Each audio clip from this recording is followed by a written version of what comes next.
Tayo uli sa papunta uli ng isang kampo namin. Titignan uli natin yung isang kampo na ito matagal nang dinamuhan, pero nung sinilip ko nung nakaraan, maganda ang tubo nitong tubo na ito kasi nadamuhan ng maayos tsaka naarado ng maganda. So ngayon pupuntahan natin ngayon yun. Tignan natin kung ano ba yung resulta ngayon, ano na ba sitwasyon ng tubo. Ganda maglakad eh. Exercise. Ganito ang maganda sa sa bukid. Pagka lakad-lakad lang, exercise lang.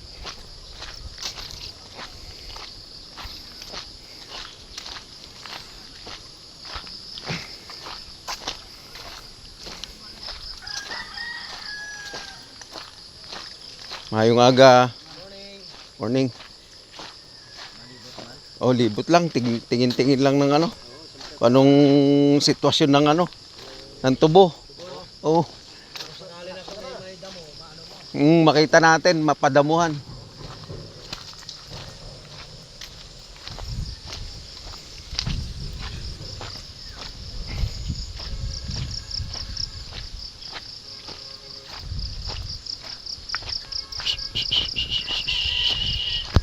Yan yung mga nakatira dito malapit.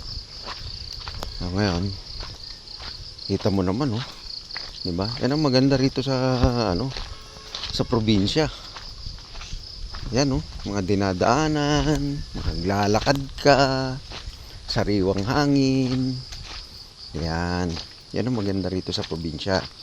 Tahimik, walang gaanong ingay. May ingay pero hindi naman katulad sa syudad o sa Manila na grabe ang ingay. Alas 12 na ng madaling araw may ingay pa. Dito pagpatak ng alas 7 ng gabi o kaya alas 8 ng gabi, tulog na ang mga tao rito. Wala ka nang halos maririnig na ingay. Iilan-ilan na lang pero halos lahat tulog na yan. Bata, matanda, tulog kasi gigising pa ng maaga yung mga yan para asikasuhin nila yung mga bukid nila. Kaya dito sa parte na ito ng Kabangkalan o ng Negros Occidental, probinsya ito, so ganin yung rito everyday. Gising ng maaga, mga alas 5 ng madaling araw, minsan may alas 4 pang nagigising alas 4, alas 5, ganyan. Paggising nila, mangangapi ang mga yan. Pagkakape, kakain ng konting pagkain, ganyan. Tapos pupunta na yan sa mga kampo nila, sa mga bukid nila. Aasikasuhin na nila yung kung ano yung dapat nilang asikasuhin. Sa mga babae naman, yan, maglilinisan ng bahay, mag-aayos na, magluluto na ng agahan, ganyan.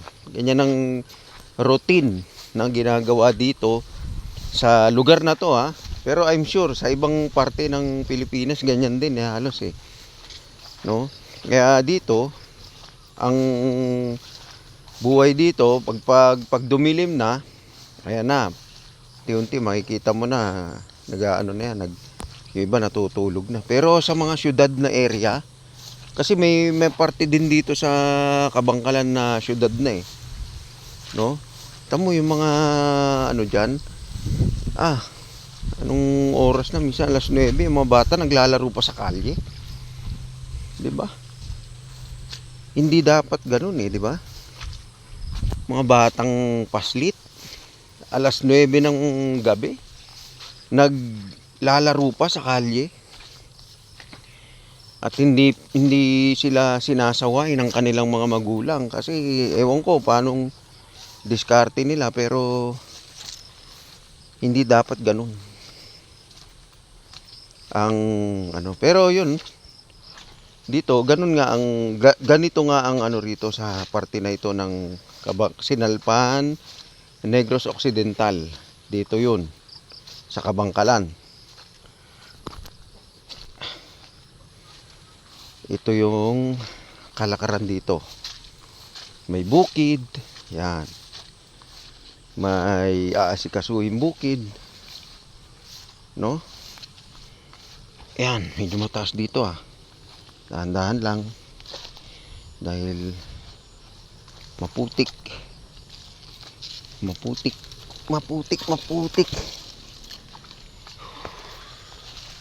Yes. Ay, naiiyak ako.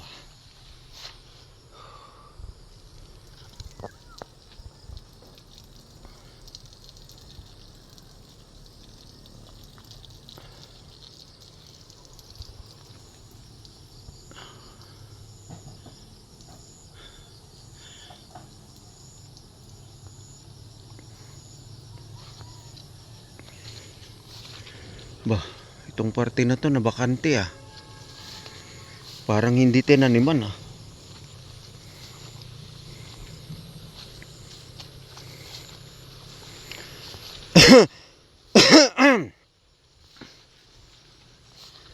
Yan, malapit na tayo.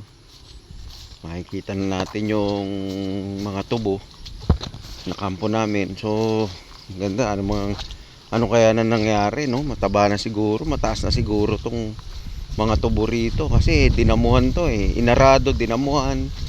So, maayos dapat ang resulta, no? Maganda dapat. At nag-i-expect tayo ng good harvest dito po sa area na to, sa aming kampo. Dito na tayo, papunta na tayo, malapit na po. Konti na lang, konting tiyaga-tiyaga na lang. Tapos kailangan din natin ng ingat kasi talaga maputik talaga, madamo, maputik. At saka hindi natin alam yung mga dinadaanan natin. Alam mo naman pag ganito mga area, no? Konting ingat lang talaga. Lubog sa area na to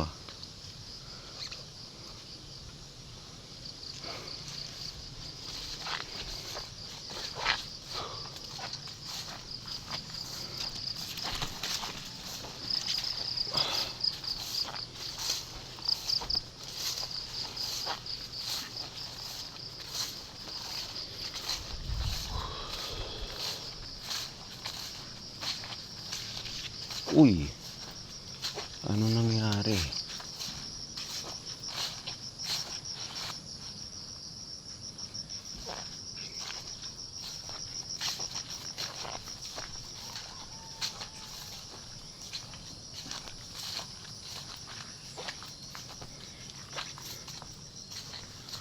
Mukhang may kumuha ng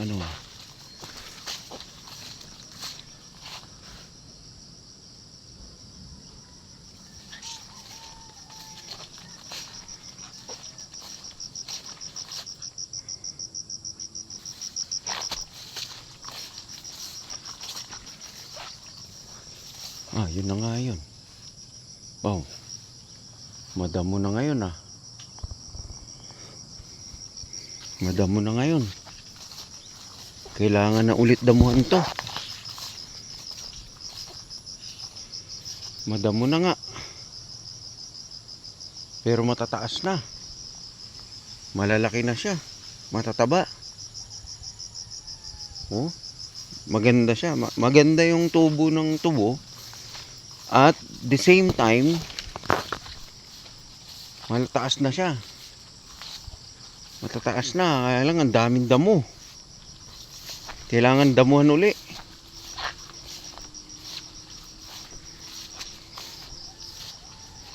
Kailangan damuhan. Dito yung simula. Dito. Ito yung simula. Dito. Kaso natanggal na yung rito. May nagtanggal Yung pala tandaan ko rito wala dito yun Dito yun. Itong area na to.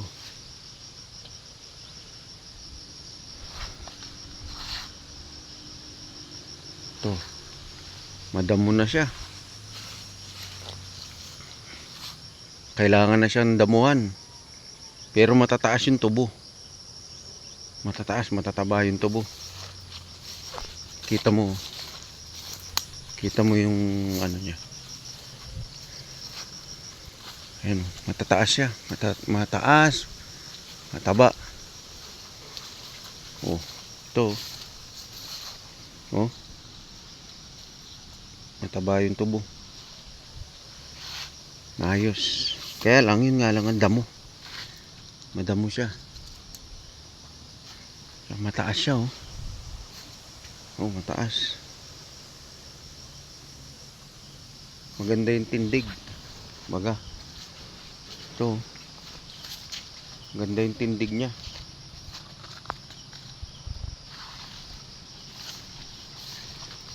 Dapat na. Para tandaan ko rito, nawala ah. May nagputol ah. Oh. May nagputol. Oh. Pinutol nga.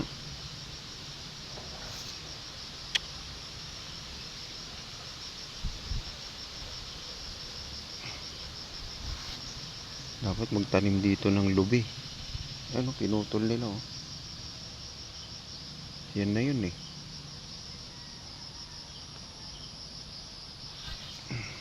Yun na. Hindi natin mapasok kasi nga masyado ng ano, masukal na sa loob, tapos ang daming damo. Ang daron.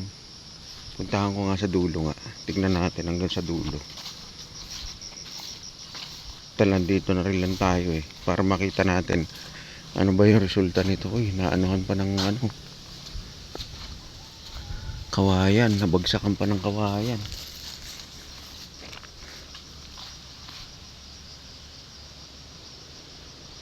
Bakit nabagsakan?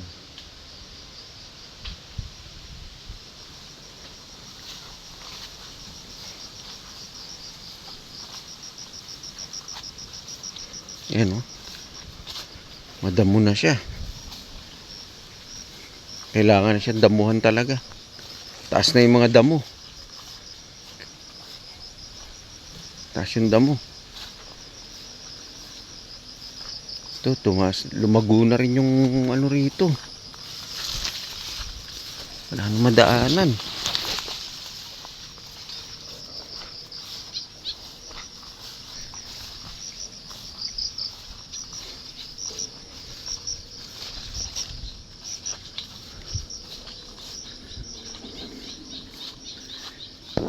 Yun.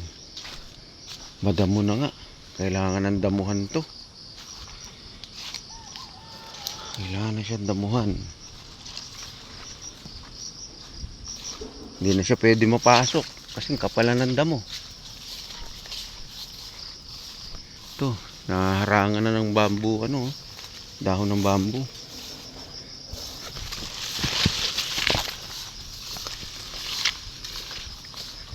Hirap nang dumaan.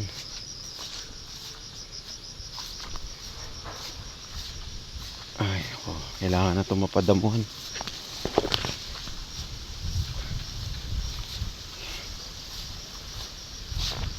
Putol natin to. Teka lang.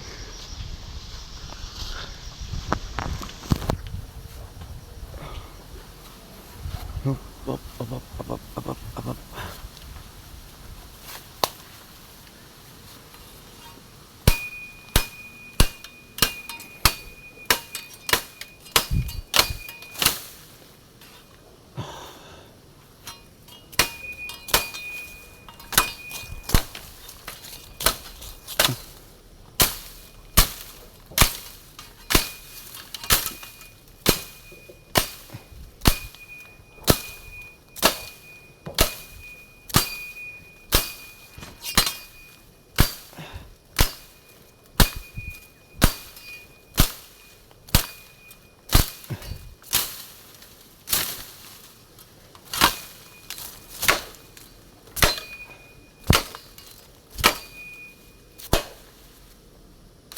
Oh, wow.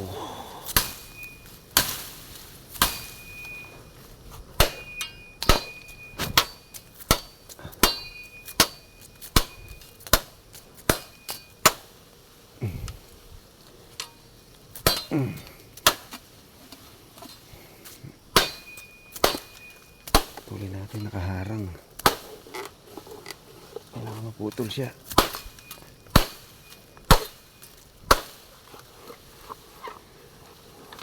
Ay ako.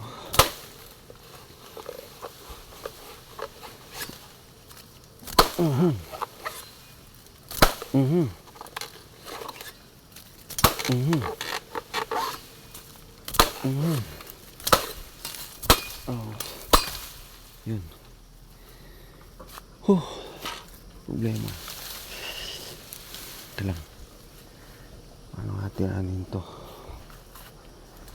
Yeah. Yeah.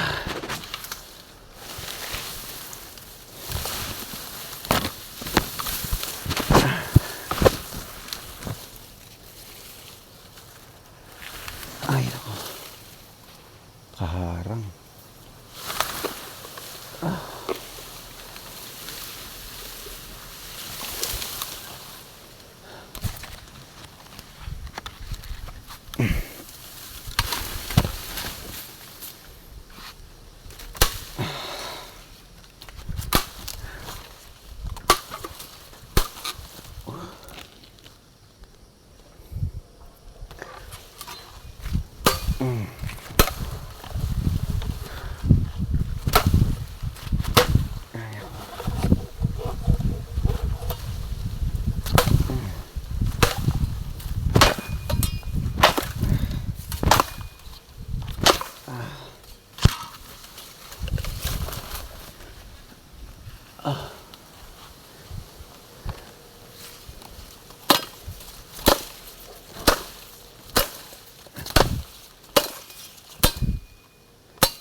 Yeah.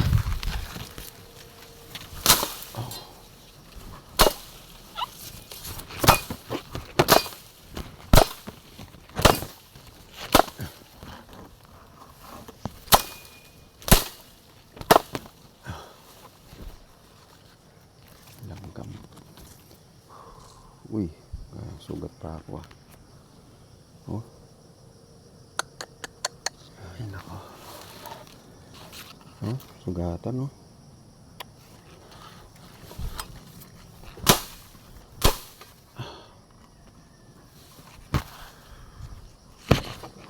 Ay nako.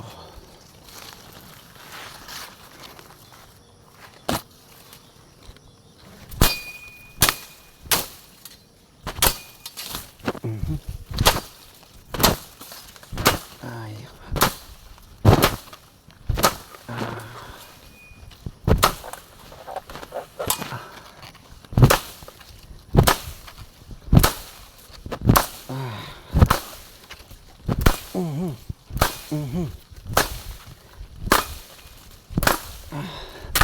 Uy. Oh, nadali yung ano. Yung tubo. Ay nako. Oh.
Yeah.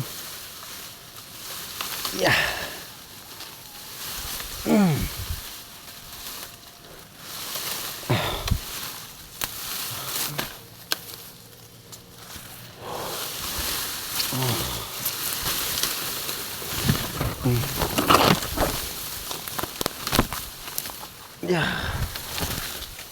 Ay, ako.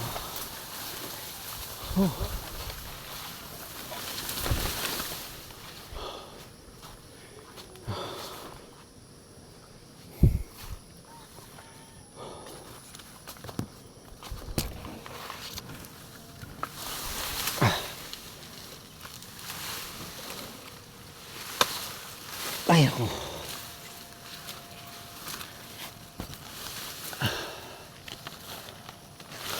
Mata. Mahaba.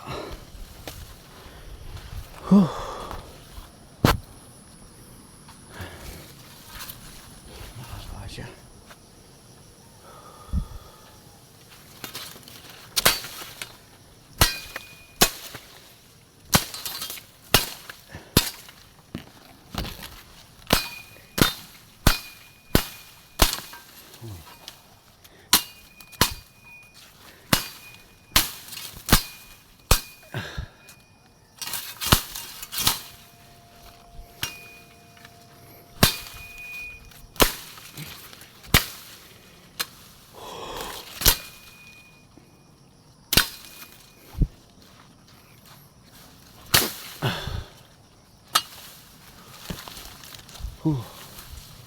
Grabe.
Ay, nako.